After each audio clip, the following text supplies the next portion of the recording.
Greetings people, this is Keith the Modesto doing my Let's Play Minecraft series using the Forge mod loader and the Direwolf 20 mod pack. I am back here in the deep dark. I see a skeleton over there. Okay, nobody's nearby though. Okay, so in between episodes first thing is I actually fenced off a large area. Before, at the end of the last episode, I just fenced off this little area right here where the dirt is to test things out to make sure everything was working, and it was. Then I pulled up those fences and I fenced in where all that dirt is. I actually mined the whole thing. So I made a couple of changes. First off, I put down this, which is a mining upgrade, Ender Quarry Speed 2 upgrade. It makes it run twice as fast. I think twice as fast. Maybe 3 times as fast. I think it's twice as fast, and consume a lot more energy. So it runs significantly faster, and that forced me to make some changes back at the base, which I will show in a moment. But what you can see here is I've fenced off another large area on the other side of where this was. I kept the fence along here. That's on either side of the Ender Quarry is the same, right? I just kind of took out all that stuff out there and switched it over here. And so it's ready. It's just about ready to go. So I just need to put down this last piece of fence right here. Uh-oh, something's trying to sneak up on me. Can't do it though. I'm too smart for you.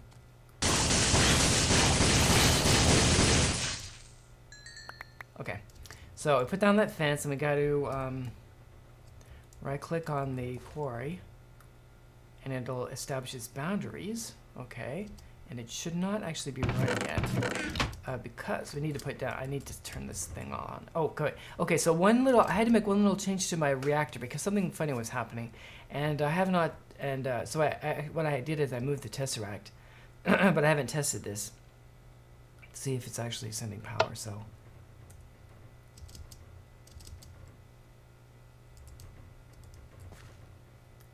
Oh, it is working. Cool. So it's mining somewhere over here. It's mining over here. So you can see that it is going pretty quickly right here. So the way the mining, I don't think I said this, the way the Ender Quarry works is that it mines vertically, and it loads one chunk. It loads 2 chunks. It loads the chunk that it's in, which is right here, and it loads the chunk that it's mining, and everything else it doesn't load. I mean, it's all loaded right now because I'm here, but when I leave, all the chunks will unload except for the chunk where the Ender Quarry is and the chunk that it's actually mining. That way it causes less lag. And it mines, so within the chunk it's got loaded, within the chunk that it's actually mining, it scans all the way down and does a whole block of columns. So like it'll do all of this one before moving on to this one, then it'll do to this one. So when you see the dirt, when you see the cobble change to dirt there on the top, it's finished that whole. That means it's finished that whole column. So that's pretty fast. And if you look in here, we can see that it's filling this chest up pretty quickly, and that caused one of the changes. It was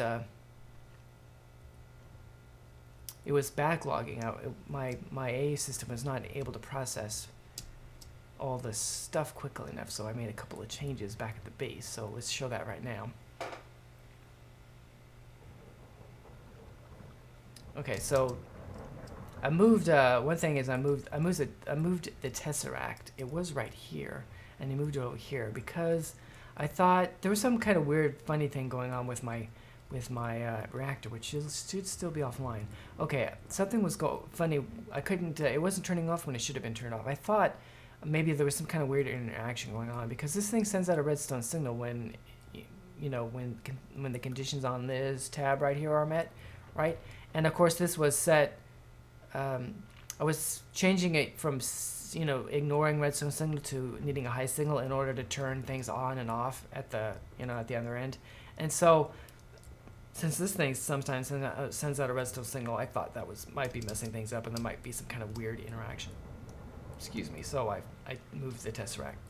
So that shouldn't be a problem. If it was a problem, I'm not sure if it was. Anyway, okay. But the other big thing is, I guess I need to go downstairs. Is what I found? I found that this thing wasn't able to keep up. This import bus. It had one acceleration card, so I added 2 more.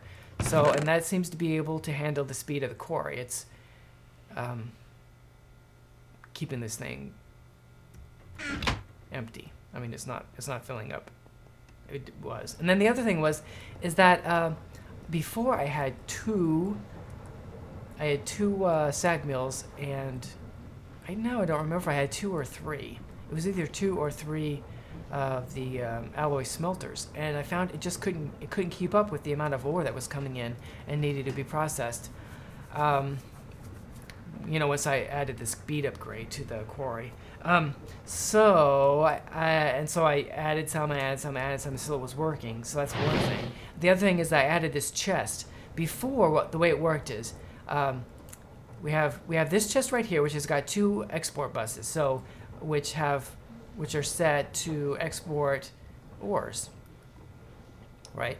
So the ores, the AE system automatically puts any ores it gets into this chest, and then it gets pulled out by the conduit here, the ender conduit, and or item conduit, and it pulls it out on the green channel, and then it inserts on the green channel into the sag mills, right? There were only 2 before, now there are more, but still it works the same way, and then exports whatever the results to out of the blue channel.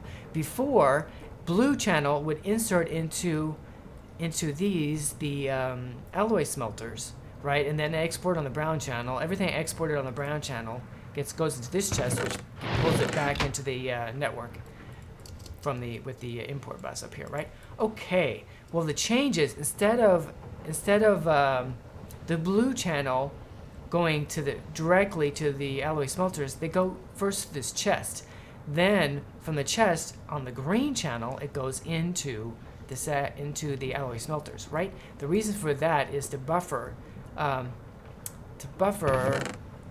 products, to get them, because what was happening is they'd especially when there were fewer of the sag mills,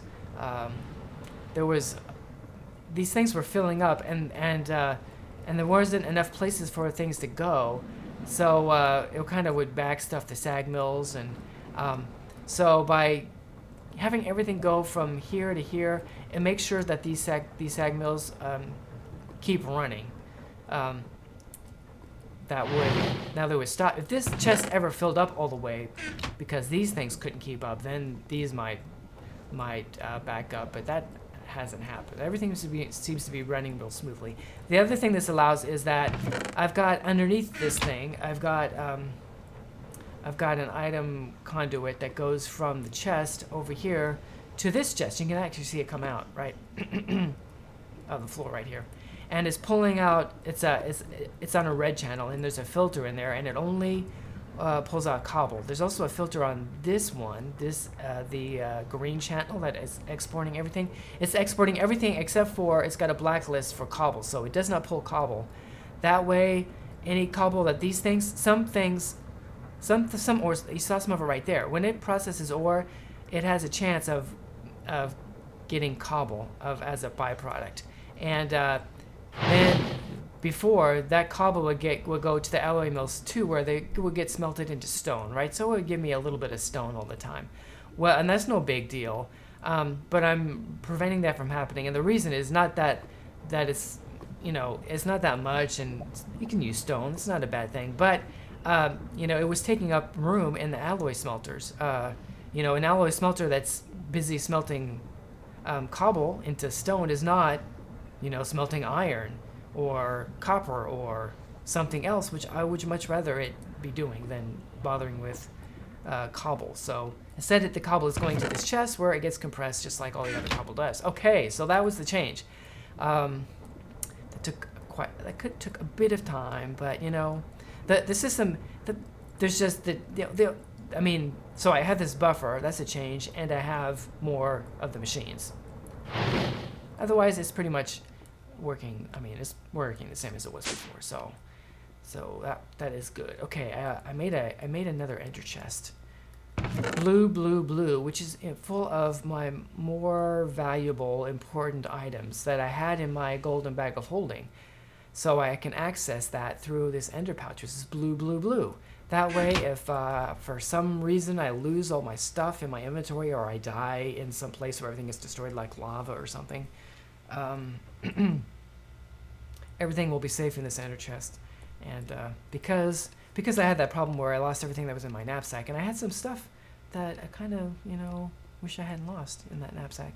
And I think my nice hammer, the one that did my Tinker's Construct hammer that does a 3x3, I think that I can't find it, so I believe that was in my ender chest, in my knapsack, excuse me, that I lost, where I lost everything in it. Anyway, okay, so there's that.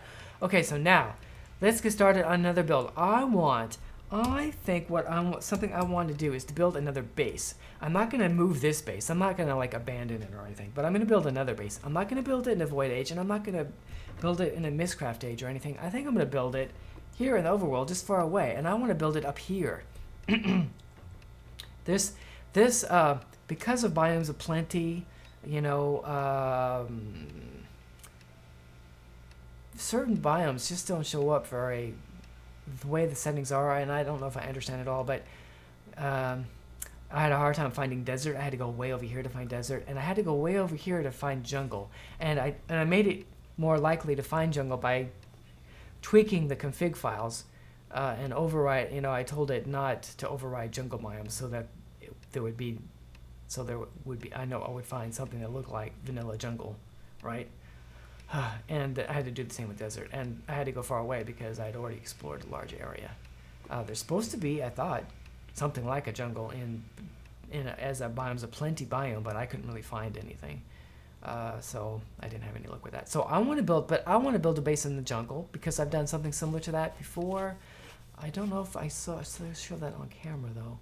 That might have been in some little thing I was doing when I wasn't recording things. But anyway, I want to build a series of tree houses and that go from tree to tree high up in the jungle, and so I need a way to get there. And instead of just having a thing to teleport me there, which I certainly could do, I might do that anyway as a fast way to get back and forth.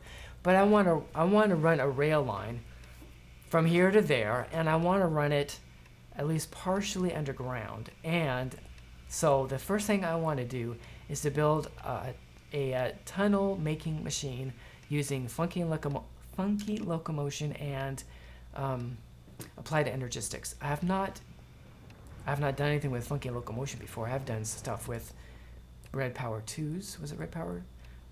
There's other frame mods, frame using mods, or mods that had frames as part of their as part of their mod of what they did. But I've not used funky locomotion, and I've not used the aspect of applied energistics we're going to use for this.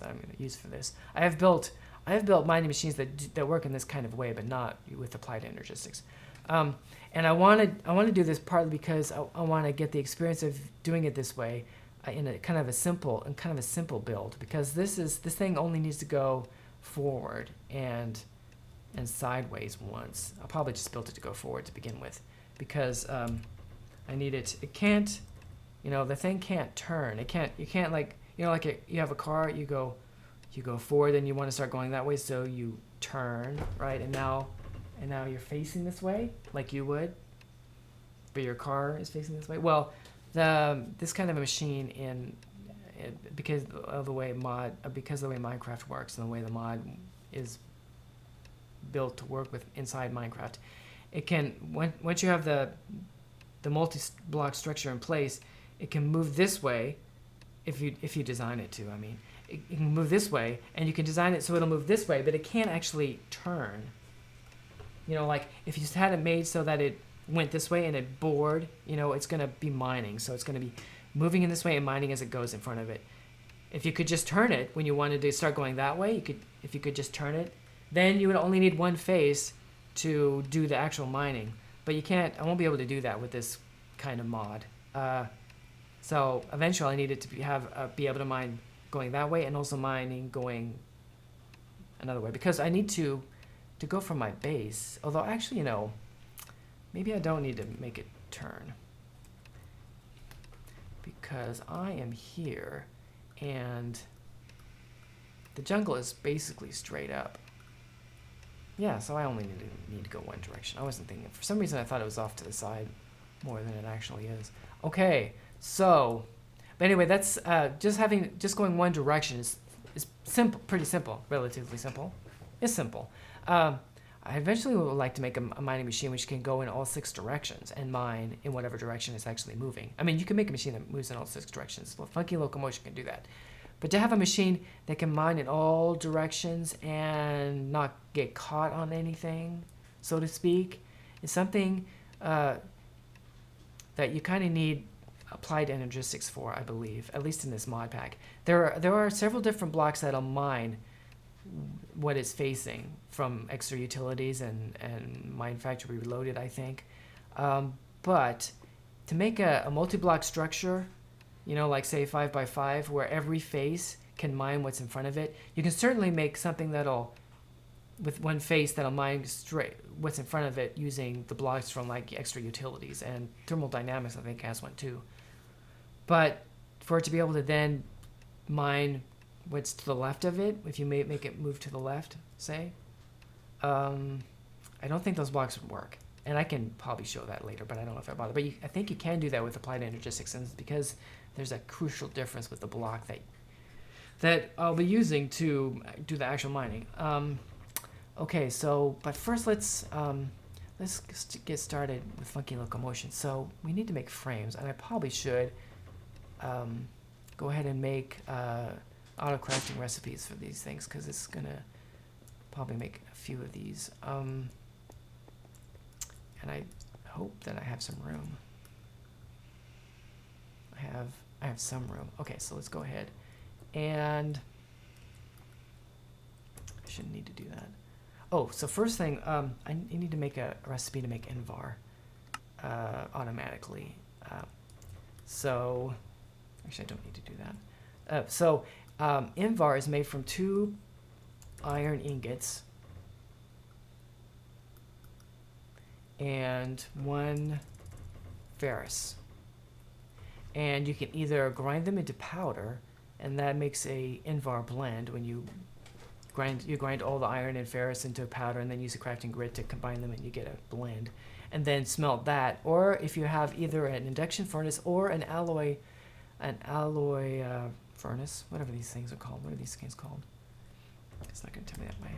Alloy smelter, yeah.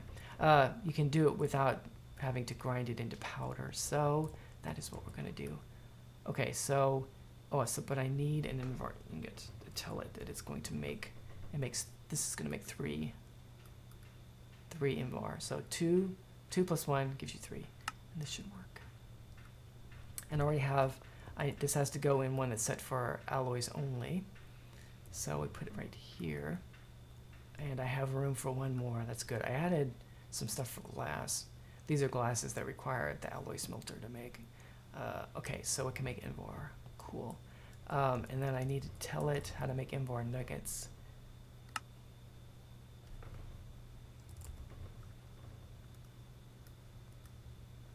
And that's just a crafting recipe. So we can put that down here. One of these. Okay. Now, let's see here. Oops. So,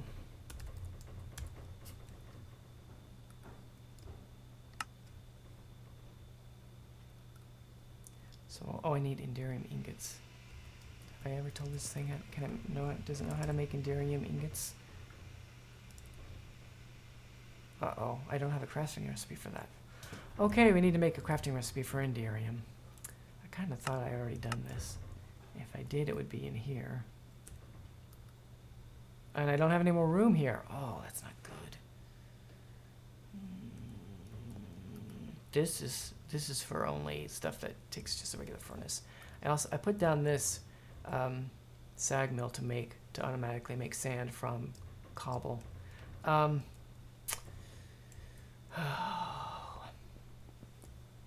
Well, let's go ahead and make some Inderium. I'm guessing my timer's gonna go off soon. Okay, so Inderium you make by putting Inderium blend and pyrotheum dust in either an induction smelter or you can just put Inderium base plus pyrotheum dust and an ender pearl into an alloy smelter, which is what we're going to do because alloy smelters are. Although apparently I'm going to have to make another alloy smelter. You can also do it in a casting basin, which is kind of weird. So Inderium base. Did I put Inderium base in here? No. Okay, I'm going to need another alloy smelter. Okay, so let's just go ahead and do that. I do have a. I've told it how to make alloy smelters, so go ahead and make that. And we're going to need a spot, so let's see here. Cable can go.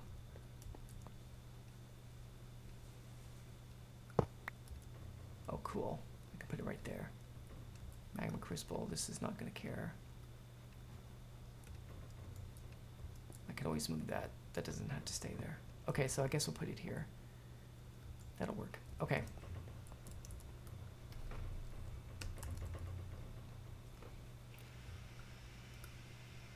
And I need to keep that. So I need a cable. I think I just need one. And we need an interface. So go and craft one of those. That won't take very long. Okay, we're going to change this to the other kind. Okay, so I'll put this alloy smelter right there. It should already be getting power. And I should make an octic capacitor. I like these things to be able to go fast. Okay, and set this to alloys only. And then this can go right there. And then we put a cable right there so it's attached. We'll wait a moment and see if we still have channels available. I hope so, or else we'll have, there's some other little thing. Oh, good.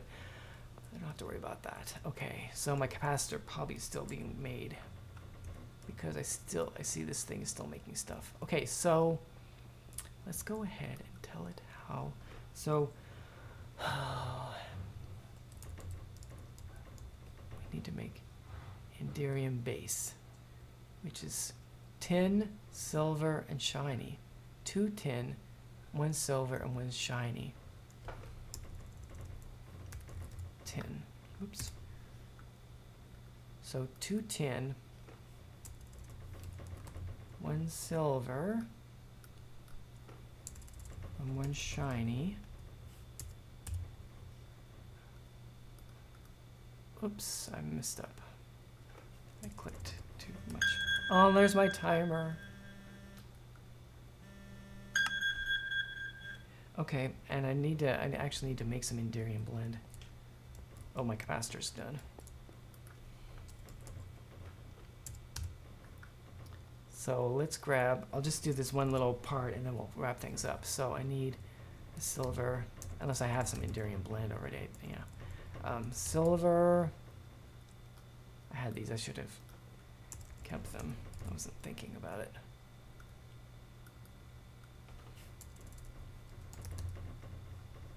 Shiny, there's not a lot of shiny.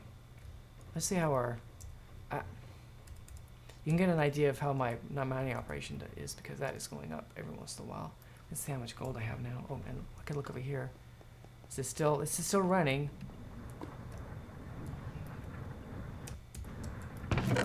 This is not backed up. That's not backed up. I probably should put more flint in those things. And this is not backed up. Well, things are still going. It uses twice as much. It uses a little between 6,000 and 7,000 ticks per 6 to 7,000 RF per tick. It uses a lot of energy. Okay, what was I doing?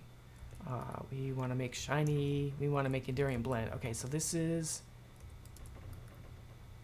furnace only. So tin, shiny, silver, and that should end up going back into the NE. network automatically. I guess that made 4, which makes sense. And this is supposed to be 210.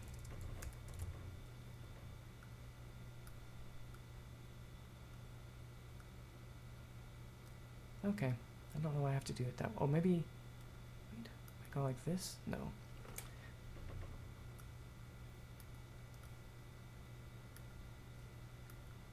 There we go, that's what I want. Okay, and that gives us 4 enduring blend. Okay, and let me put that over here.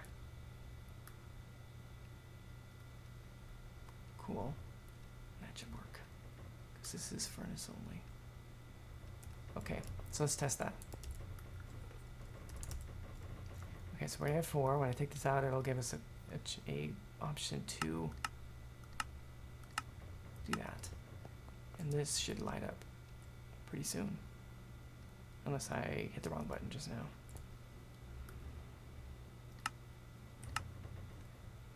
Okay, let's try that again.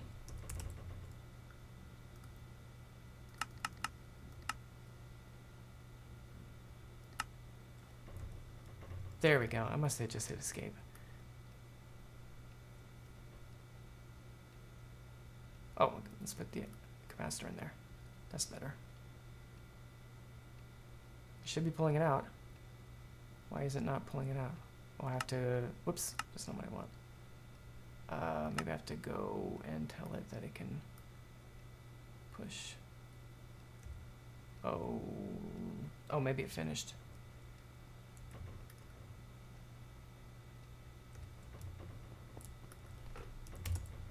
Oh, I guess it did. Let's try that again to make sure it's doing what I think it's supposed to do.